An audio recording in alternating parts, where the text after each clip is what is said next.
Hello all, this is Gina Moustakas of The Learning Edge with another SAT tip for you guys. Today, we are going to focus on one of the 11 common writing categories that you need to know for test day.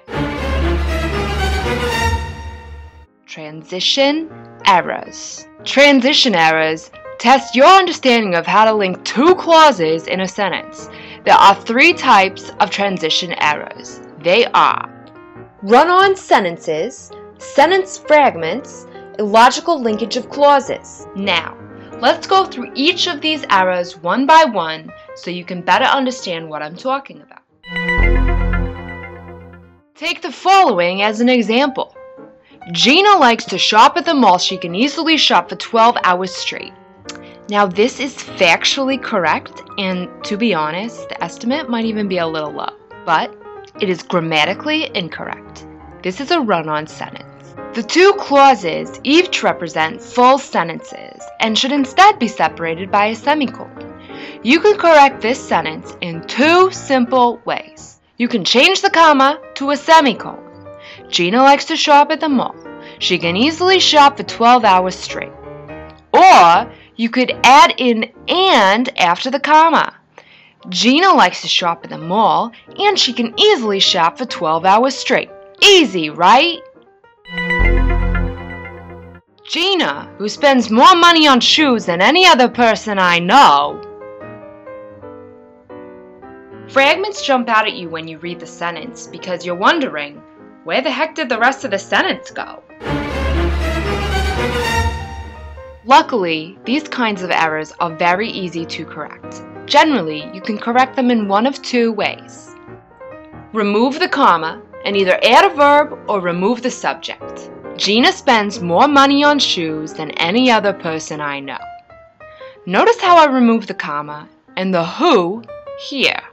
Another option is to add the dismount clause. Now, the grammar police out there don't actually call it the dismount clause, but I do, because I kind of equate it to the, final step in a gymnastics routine. Put another way, you just need the rest of the sentence to read something like this. Gina, who spends more money on shoes than any other person I know, only showers once a week. What?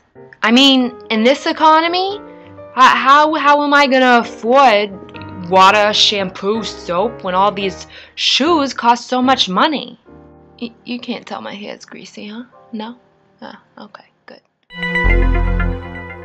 These errors occur when two clauses of a sentence do not make logical sense together.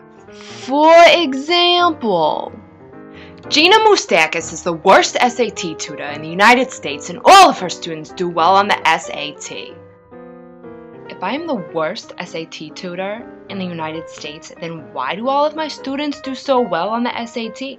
You would have to change the linkage word on this sentence for it to make sense. Gina Moustakas is the worst SAT tutor in the United States, but all of her students do well on the SAT.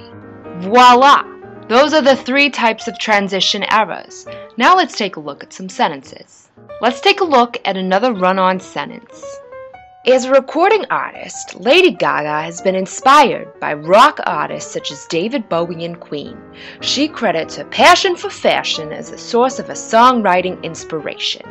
As the sentence is initially constructed, it is a run-on because the second clause represents an entirely independent sentence. If you read it aloud, your natural inflection would likely provide a period pause after the word queen, and you take a short breath prior to continuing, which is what you do at the start of a new sentence.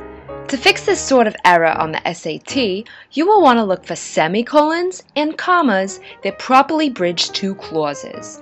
Two of the choices have semicolons, but neither one represents the proper use of a semicolon. Choice B properly bridges the two clauses and removes the extra subject she, which makes it a run-on in the first place. Moving on to fragment errors. Consumption of fuel by the race car being tracked by crew members who are attempting to make the car as cost-effective as possible. Before we analyze this question, I want to give you a bonus Gina tip. The word being is almost always wrong when you see it used in an SAT writing question sentence. That's not to say that you can't use being properly in a sentence. I'm just saying that, hey, I'm just saying that usually on the SAT when you see it, it's wrong. Stop that. Anyways, back to this question. Choice C adds the missing verb is to the beginning of the underlined portion. And finally, our last example. Gina, who wore adult-sized diapers to sleep as recently as last year, but eventually learned to make it through the night without having an accident. Very funny. Very, very funny. You know, me and my producer have had our differences. Is this about the red boots that I beat you to on Black Friday? Is it?